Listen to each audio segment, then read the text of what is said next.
ahora depara para el mundo luego de la desaparición de una de las figuras más emblemáticas de todo el mundo en realidad, no solamente de Sudáfrica, sino también para regiones tan lejanas como para Centroamérica, para Guatemala, quien era Nelson Mandela y mucho más.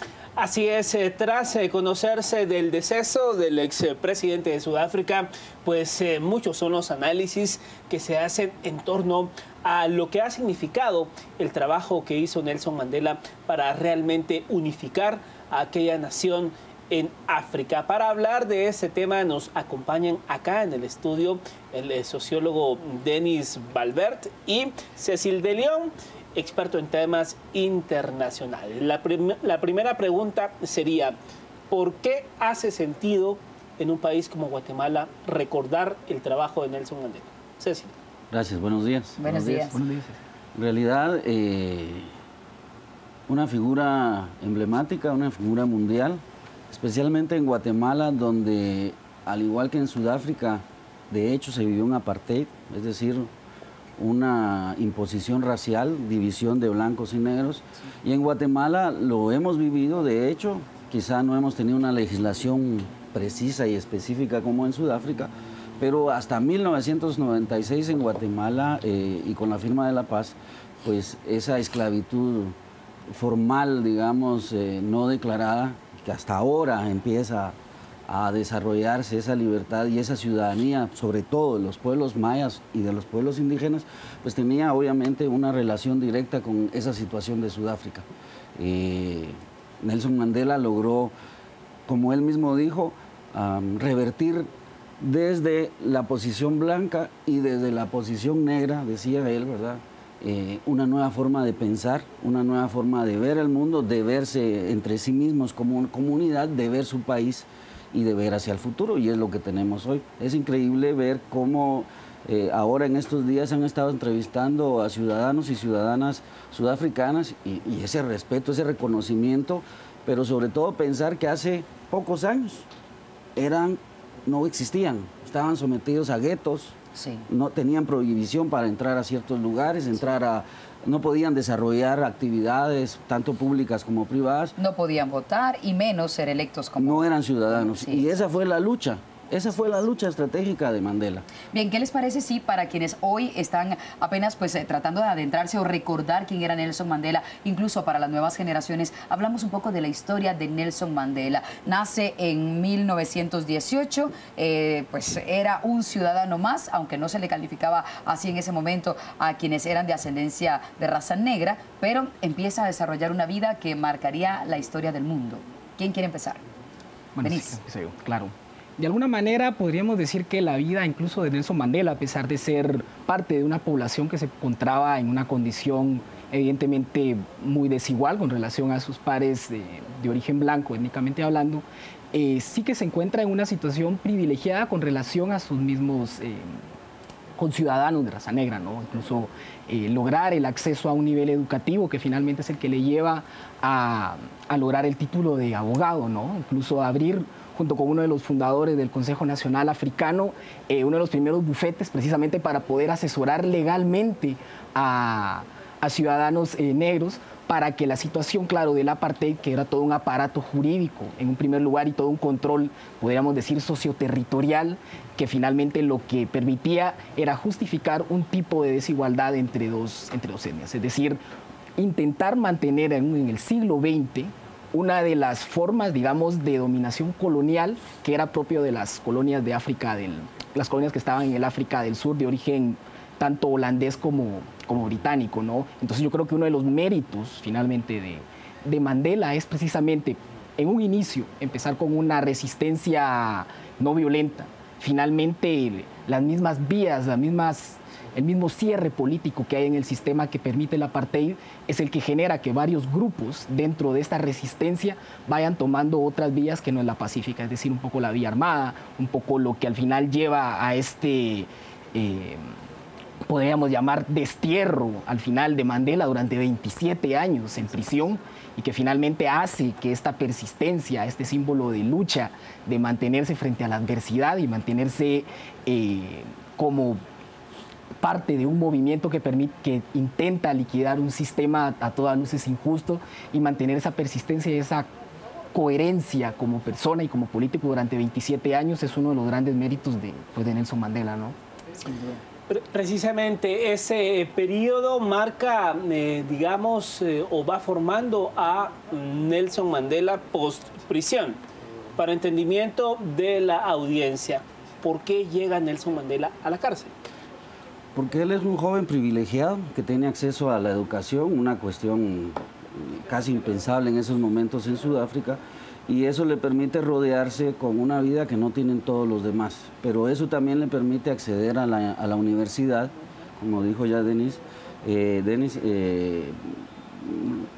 instruirse y llegar a entender cómo funciona no solo Sudáfrica, sino el mundo. Y es precisamente a través de este convencimiento que tiene Mandela, que efectivamente va visualizando una liberación de su país, sobre todo de su pueblo, ¿verdad?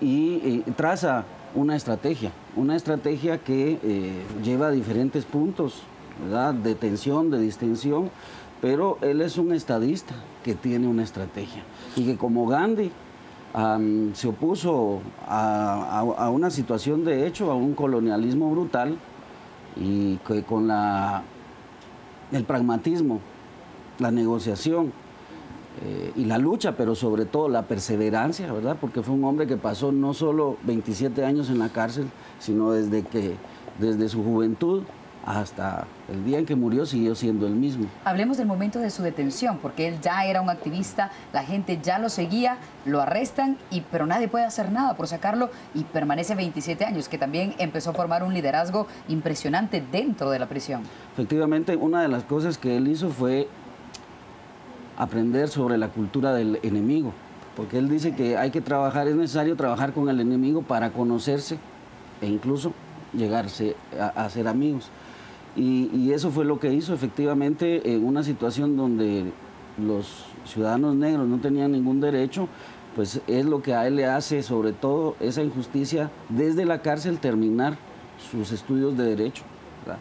Desde la cárcel mover toda una estrategia hacia afuera con el control que tuvieron de él, pero lo más importante es que durante los últimos 5 años de su encarcelamiento, él directamente negoció esa transición, esa paz, y por eso es que él sigue siendo, aún dentro de la cárcel, y cuando sale, cuanto más, un personaje fundamental en esa nueva realidad. Es decir, él fue de los que llevó hasta el último momento la resistencia, logró el objetivo, ¿verdad?, de ser reconocidos toda esa población que estaba excluida, y encima de todo, llegar a ser presidente, ¿verdad? Entonces, la permanencia, como le sucede a hombres de su talla en la cárcel, pues le permitió estudiar, él decía, poder estudiar, poder leer lo que no había podido hacer antes de entrar en la cárcel, y sobre todo desde haber aprendido el Afrikaans, el idioma de su enemigo, para poder conocerlo de cerca, porque decía que a las personas se les puede hablar en un idioma que lo entiendan, pero cuando les hablas en su idioma natal, en su idioma materno, les hablas al corazón. Y esa es una de las características de Nelson Mandela, ese carisma, ¿verdad?, ese relacionamiento humano que él tuvo desde su juventud hasta, y como decían sus mismos colaboradores, él trataba de la misma manera a un presidente, a un jefe de Estado, que a cualquier ciudadano de a pie. Entonces, una de las grandes cosas de Mandela es que no solo la prisión no lo cambió, su vida no lo cambió, todas las vicisitudes que llevó, porque él siguió siendo uno de los más grandes ejemplos para ese pueblo. Y ese pueblo, obviamente, al ver que su gran ídolo, su ícono, siguió siendo el mismo, y lo que había dicho desde joven lo mantuvo hasta viejo, obviamente el pueblo lo reconoció. Ahora bien, ¿cómo entender? Porque como bien mencionaba Cecil, estamos hablando de cuestiones que no sucedieron hace 50, 60 años. Estamos hablando de 1992, 91, o sea, ni siquiera han pasado 30 años de todo esto. ¿Cómo logra Sudáfrica en tan poco tiempo pasar a ese periodo de una reconciliación, de verse todos en un mismo territorio y dejar por un lado pues todo este sufrimiento del racismo, de la discriminación, del sometimiento, porque pareciera que en Guatemala pues estamos como que con una nube negra posicionada y no salimos de eso. ¿Cómo se logra?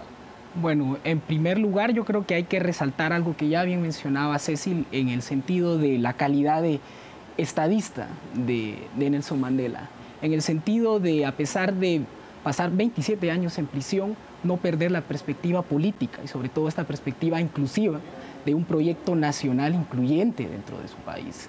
Hoy en día, claro, lo que podemos ver en Sudáfrica, los avances que han sido sobre todo más en lo político, en las libertades, digamos, más sobre todo jurídicas, aunque hay todavía una desigualdad económica persistente entre personas de raza negra y personas de raza blanca, es precisamente al tomar el poder, al ser electo como presidente, empezar este proceso de transición de ir liquidando paulatinamente esas estructuras de Estado que favorecían y que permitían no solo la desigualdad y que impedían en todo caso la reconciliación.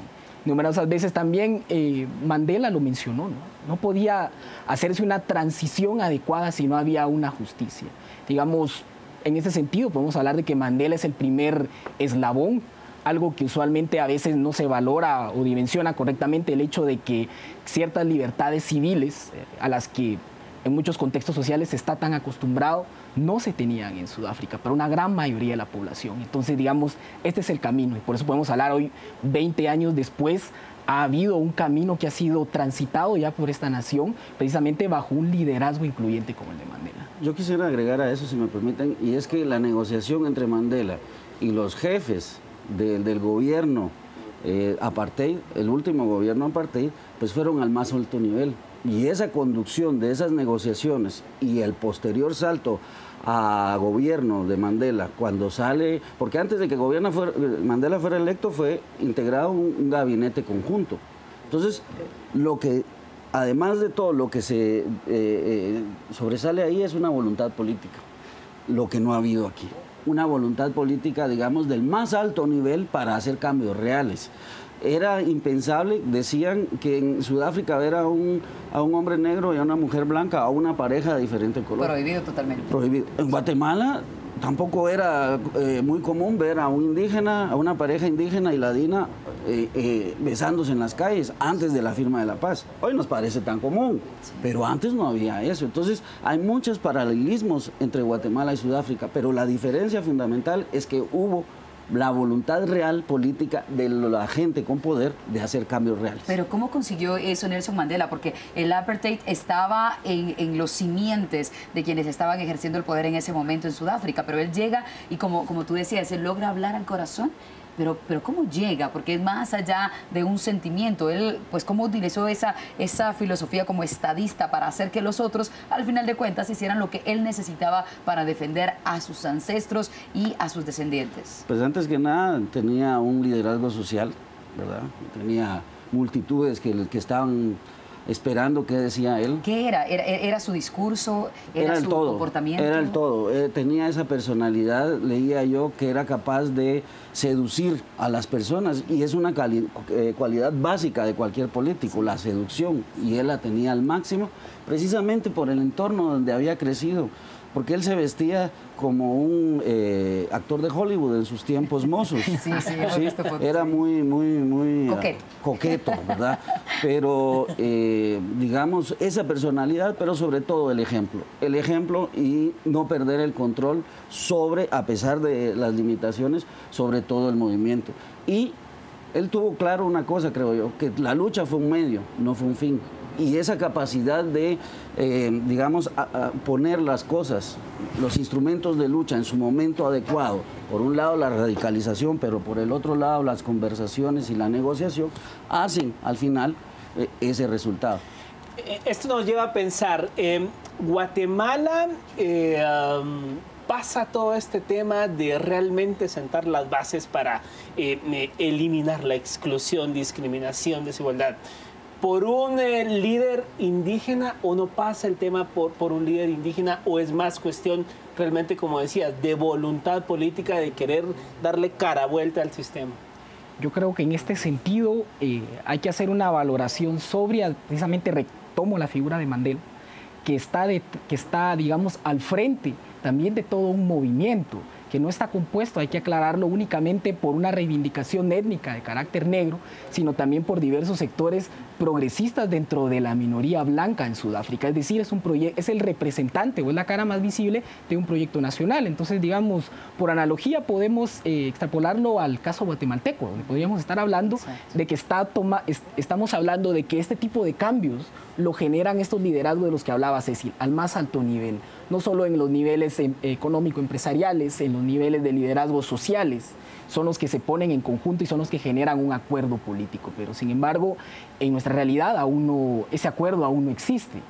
Es un acuerdo que finalmente, podríamos decir que en Sudáfrica se da no solo por el contexto internacional, donde el apartheid ya es una realidad que ya era insostenible, ya, digamos, estas correlaciones de poder a nivel mundial, que eran las que le daban este soporte ideológico y este soporte político al apartheid por parte de, bueno, digamos, de las naciones del bloque occidental, capitalistas, por encontrar en Sudáfrica un bastión anticomunista en el África del Sur.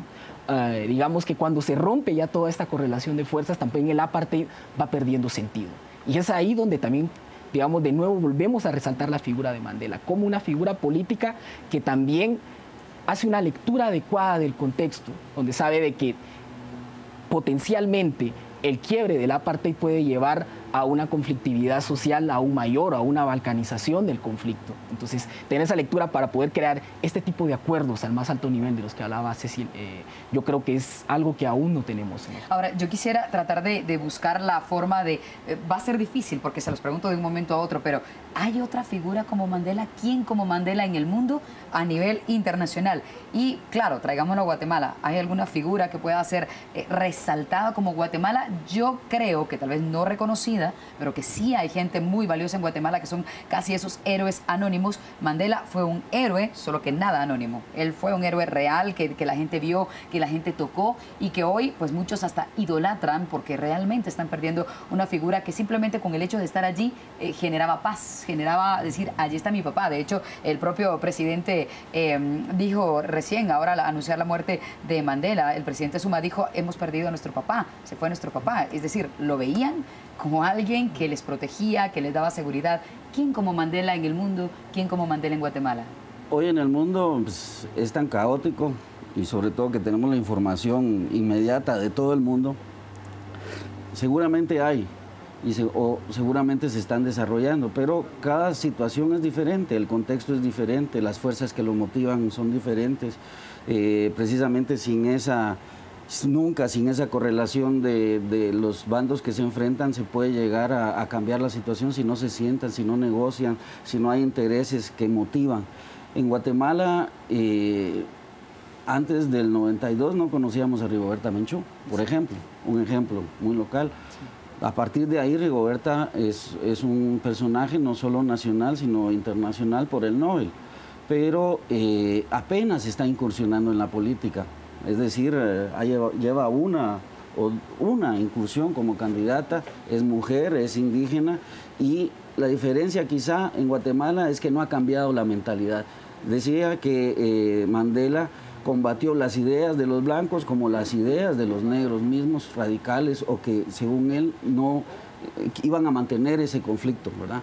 Entonces él dijo, hay que hacer un nuevo pensamiento. ¿Qué fue su nuevo pensamiento? Entonces no se trató de que, bueno, desplacemos a los blancos y ahora vienen los africanos y vamos a cambiar las cosas como pareciera que a veces se piensa y no es así. Es un nuevo pensamiento donde las partes afectadas, podríamos decir en Guatemala, se sientan, analizan y toman decisiones, ¿verdad? Decisiones reales, decisiones que van a ir más allá de nuestro interés personal. Rigoberta Menchú entonces sería más o menos esa figura. Podrían ser, pero todavía hay muchas Rigobertas Menchú en Guatemala sin descubrirse, hombres y mujeres. En el plano internacional, el mundo bastante convulso. Esta noticia, paralelo a que el Consejo de Seguridad de la ONU le aprueba a Francia que vayan a invadir la República Centroafricana. O sea, uno se pregunta en qué siglo estamos. O sea, el contexto paralelo a la muerte de Mandela, pues en el continente africano pareciera que se le sigue viendo como la colonia a saber de quién. Estados Unidos acaba de instalar un comando ahí. Eso por un lado. Por lo otro también, yo creo que esto es unas evidencias precisamente de que este tipo de liderazgos que aglutinen, no solo en el nivel político, en el más alto nivel, en lo que a veces miramos en el contexto político internacional, sino en el nivel local. Es decir, si algunas veces este tipo de políticas impuestas desde fuera, o ese tipo de intervenciones se dan, es porque precisamente también en un contexto local este tipo de liderazgos no han emergido. Regresando de nuevo al tema incluso nacional, yo creería que más allá de una figura como la de la doctora Menchú, yo creo que hay otras figuras en otros niveles que hoy en día en Guatemala, pues están participando en el espacio público local, y que son las que están animando y articulando pues la movilización ciudadana en diversos temas, ¿no?, que hoy son muy sensibles en Guatemala, como puede ser la minería, el deterioro ambiental, ¿no? Entonces yo creo que está en dar visibilidad también a estas figuras y darles el reconocimiento pues merecido, ¿no? También. Así es. Bien, pues muchas gracias a ambos por venir a conversar del tema del momento. Nelson Mandela, la figura que desaparece físicamente, pero que seguramente ha quedado pues para seguir hablando. Y dicho sea de paso, yo sí consideraría, ahora que mencionábamos a nuestra Premio Nobel de la Paz, hay un año de diferencia entre el nombramiento de uno y otro. Es decir, el mundo vio a Guatemala y vio a Rigoberta Menchú y también vio a Nelson Mandela. Es decir, algo tienen de particularidad y yo sí creo que tanto Rigoberta Menchú como lo vivió Mandela han tenido todo en su contra, siendo mujer, siendo indígena. Yo sí creo que hay un racismo muy marcado en el país y que ella ha tenido que librar esa batalla. Así que tenemos figuras que a veces no reconocemos. Hoy el caso de Mandela sin duda sigue siendo un ejemplo a seguir. Así es, y sobre todo el refundar el pensamiento. Creo yo que ahí está la base en cuanto a que podamos o no estar de acuerdo con las cosas, pero sobre todo el respeto a aquello que es diferente a lo que yo pienso. Bien, les dejamos entonces con esas ideas. Vamos ahora a otra de nuestras secciones. Aquí tienen los deportes internacionales.